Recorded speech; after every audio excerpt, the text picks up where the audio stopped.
Hello everyone, my name is Michael Donaher, and today I'll be discussing my results at attempting to replicate charts figures 3, 4, and 5 and Richard Sutton's 1998 paper, Learning to Predict by Methods of Temporal Difference. So I'll start with a quick summary. All the charts I created, none of them were really a perfect match to the charts that are in his paper.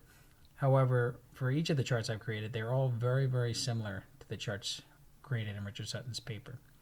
And I had to make a couple assumptions in the charts. One is that for experiment 1, they don't really give you the alpha, and so I had to kind of come up with one as I went through experiments. And secondly, they didn't really tell us what would be a minimum value to consider convergence. So 2 assumptions had to be made in that for that experiment.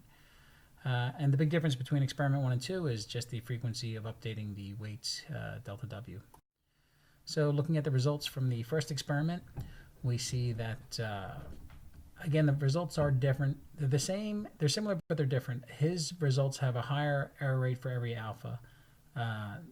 His lambda 0 is lowest, and his highest is lambda 1, which I have the same exact results for.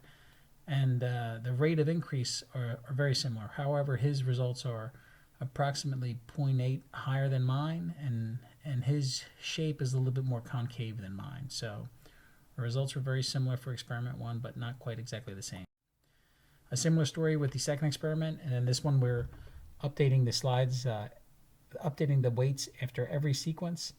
And for this chart, we created this based on various alphas and various TD lambdas. And as you can see, the charts are similar, minor differences in them. Similar minimum values around 0.2, 0.3. Shape of the lambda TD1 is very similar.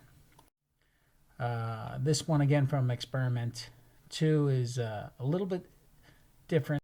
Mine's a little bit flatter, his is a little bit more concave and bend. But we both have a minimum value in around the 0.2, 0.3 range. And we have the maximum at TD lambda 1. So there is some similarities between charts, but again, none of the values are exactly the same. My thoughts on this, we weren't really given a clear, concise expectation of what to see. We were just asked to see if we could replicate the results.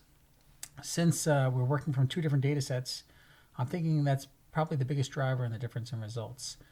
There's an infinite number of sequences that could be created. In the end, we only create 1,000, and we group them into bunches of 10, which also kind of, gives us really 100 different data points. So it's not that many.